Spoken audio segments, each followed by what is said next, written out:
बच्चों, आप सभी का हमारे YouTube चैनल आइडियल देव क्लासेस में स्वागत है। बच्चों, आज हम आपके लिए 8th ग्रेड अभ्यास पुस्तिका के अंतर्गत विषय गणित लेके आए हैं, जो कक्षा 7वीं के लिए है। इस पुस्तक को मध्य प्रदेश राज्य शिक्षा केंद्र भोपाल द्वारा सत्र 2022-23 के लिए बनाया गया है। और आज हम आपको अध्याय 8 राशि की तुलना पढ़ाएंगे। अध्याय 8 पढ़ाएंगे। चलिए देखते हैं अध्याय 8 में क्या दिया है। राशि की तुलना, इसका प्रश्न क्रमांक 1 देखते हैं। प्रश्न क्रमांक 1 में क्या कहा है, ध्यान दीजिए। 1/3 को प्रतिशत रूप में लिखिए। चलिए इसका हल लिखेंगे। पहले 1/3 लिख दीजिए। अब हम इसे प्रतिशत के रूप में बदलना है, तो 1/3 तो 100 गुणित 100 कर देंगे। और देखिए 100 का 1 गुणा की 100 हुआ, और ये जो 100 है ये भाग का 100 है, ये प्रतिशत में हो गया। तो यहाँ कितना हो गया, 100 भागित 3, और 3 का भाग 100 में देंगे तो कितना आएगा, 33 सही 1/3। ये भाग देखिए बताए हुए हैं। तो इस प्रकार से आप 1/3 को कैसे बदल सकते हैं, प्रतिशत में बदल सकते हैं। तो यहाँ पर आपका प्रश्न क्रमांक 1 कंप्लीट होता है। नेक्स्ट अगला सवाल, चलिए प्रश्न क्रमांक 2 देखते हैं। प्रश्न क्रमांक 2 में क्या दिया है, किसी कक्षा के 65 विद्यार्थियों के पास साइकिलें हैं, कितने विद्यार्थियों के पास साइकिलें नहीं हैं। तो देखिए यहाँ पे इसको कैसे हल करेंगे, तो हल लिखिए। कक्षा में विद्यार्थियों के पास साइकिल है, कितने विद्यार्थियों के पास साइकिल है, 65%। और विद्यार्थियों के पास साइकिल नहीं है, कितने प्रतिशत विद्यार्थियों के पास साइकिल नहीं, तो क्या करेंगे, 100% में से हम 65% को घटा देंगे, तो हमें मालूम चल जाएगा कितने विद्यार्थियों के पास साइकिल नहीं है। तो 100 में से 65 घटाए तो कितना आ गया, 35%। अतः 35% विद्यार्थियों के पास साइकिल नहीं है। इस प्रकार से आपका प्रश्न नंबर 2 कंप्लीट हुआ। अब प्रश्न नंबर 3 देखिए। प्रश्न नंबर 3 में क्या कह रहा है, 0.09 को प्रतिशत में बदलिए। तो चलिए सबसे पहले हल लिखिए। हमने प्रश्न लिख दिए 0.09। अब इसको प्रतिशत में बदलना तो किसका भाग दे देंगे, 100 का भाग दे देंगे।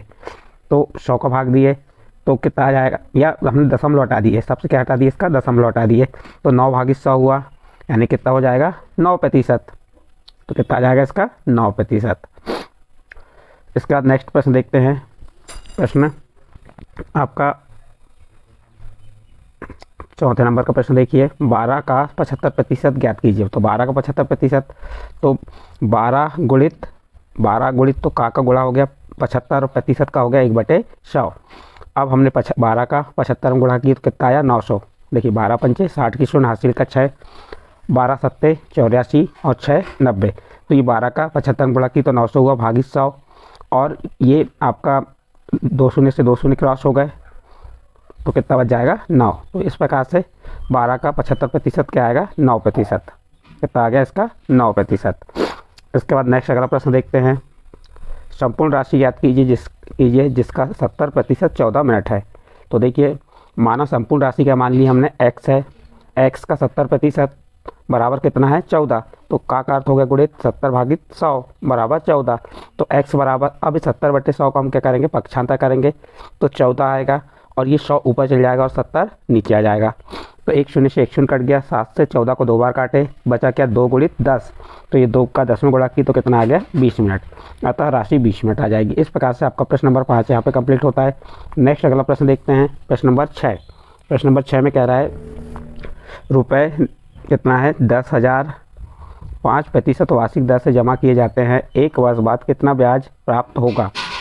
तो यहाँ पे हमें ब्याज ज्ञात करना है। मूलधन दिया है, दर दिया है और समय दिया है। मूलधन कितना दिया है, 10,000 रुपये, और दर कितनी दी है, 5%, और वार्षिक दर है समय 1 वर्ष दिया हुआ है। तो मूलधन लिख दिए, दर लिख दिए, समय लिख दिए हमने ये। अब साधारण ब्याज का सूत्र लगाया। साधारण ब्याज का सूत्र क्या होता है, मूलधन गुणित दर गुणित समय के बटे 100। ये किसका सूत्र होता है, साधारण ब्याज का सूत्र होता है। मूलधन कितना है हमारा, 10,000, गुणित दर कितनी है, 5, और समय कितना है, 1 वर्ष। ये 2 शून्य से 2 शून्य क्रॉस कर दी तो क्या बचा यहाँ पे, 100 गुणित 5, और 100 का 5 गुणा की कितना आ गया, 500। अतः 1 वर्ष का ब्याज कितना रुपये हो जाएगा, 500 रुपये। क्या ज्ञात हो गया आपका ब्याज। इस प्रकार से आपका प्रश्न नंबर 6 कंप्लीट हुआ। नेक्स्ट अगला प्रश्न देखते हैं। प्रश्न नंबर 7। प्रश्न नंबर 7 में क्या दिया है, 2:3:5 के अनुपातों को प्रतिशत में बदलिए। तो अनुपात क्या है हमारा, 2:3:5 है। कुल भाग क्या हो गए, तो इन तीनों को क्या करेंगे, हम जोड़ देंगे।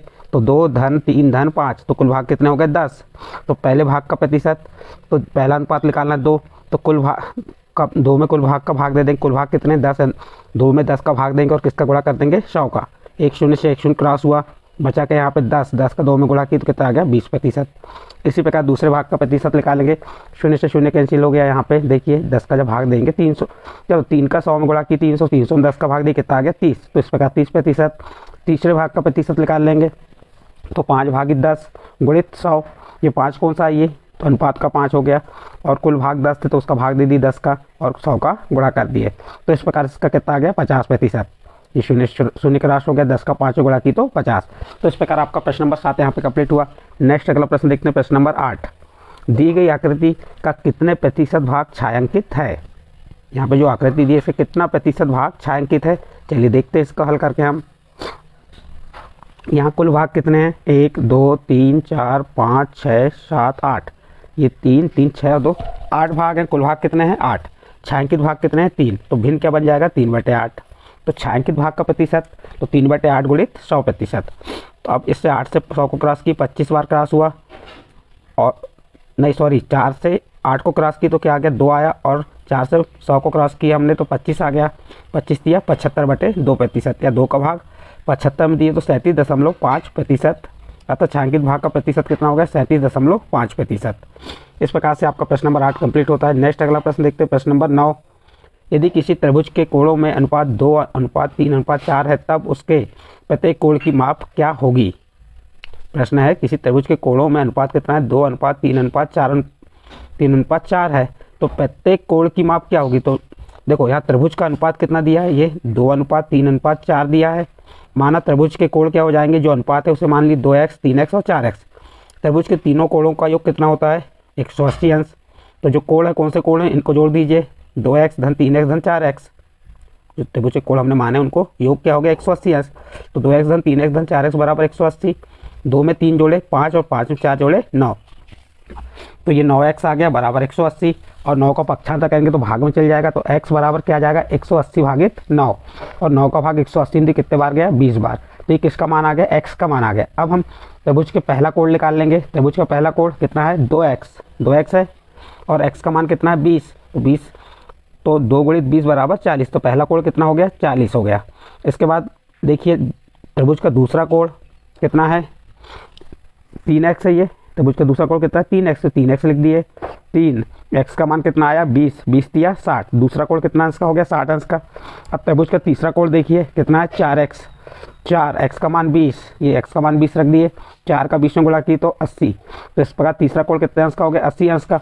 अब हमें तीनों कोण मालूम हो गए। अब इन तीनों कोणों को जोड़ कर देख लीजिए, 40 में 60 जोड़े कितना हो गया 100, और 100 में 80 जोड़े तो 180। यानी त्रिभुज के तीनों कोण कितने अंश के आ गए 180 अंश के आ गए। तो इस प्रकार हमने उसके प्रत्येक कोण की माप ज्ञात करके आपको बता दिए। प्रत्येक कोण की माप क्या होगी 40, 60 और 80। तो प्रश्न क्रमांक 9 कंप्लीट हुआ। नेक्स्ट अगला प्रश्न देखते हैं, प्रश्न क्रमांक 10। प्रश्न क्रमांक 10 में क्या कह रहा है, एक नगर की जनसंख्या कितनी है 2,50,000, कितनी है 2,50,000 से घटकर 2,45,000 रह गई। घटने का प्रतिशत ज्ञात कीजिए। क्या ज्ञात करने का है, घटने का प्रतिशत ज्ञात करने का है। तो देखिए नगर की जनसंख्या कितनी है 2,50,000 है, और घटी हुई जनसंख्या कितनी है 2,45,000। तो जनसंख्या हम कमी कितनी की हुई, तो 2,50,000 में से हम 2,45,000 को घटाए तो कितना बचा 5,000। कमी का प्रतिशत निकालेंगे तो 5,000 भागित कुल नगर की जनसंख्या का भाग दे देंगे, तो 5,000 भागित 2,50,000 गुणित 100। 3 शून्य, ये 2 शून्य देखिए, ये वाले 2 शून्य हैं, ये 2 शून्य से ये 2 शून्य कैंसिल हो गए, ये 2 शून्य से ये 2 शून्य कैंसिल हो गए। अब बचा कितना आपका 25। अब 25 को काटेंगे हम, 5 में 25 और 50 को काटे तो 10 बार कटा, फिर 5 एकम 5 और 5 से 10 को काटे 2 बार, तो कितना आ गया यहाँ पे 2%। यानी कमी का प्रतिशत कितना आया 2%। अतः घटने का प्रतिशत हो गया 2%। इस प्रकार से आपका प्रश्न नंबर 10 का यहाँ पे हल कंप्लीट होता है। और प्रश्न नंबर 10 के साथ ये जो आपका अध्याय 8 था राशियों की तुलना कंप्लीट होता है। बच्चों यदि आपको हमारे द्वारा जो प्रश्न समझाए गए ये प्रश्न आपके समझ आए हों तो आप हमारे चैनल आइडियल देव क्लासेस को सब्सक्राइब कीजिए, लाइक कीजिए एवं अन्य ग्रुप में शेयर जरूर कीजिए।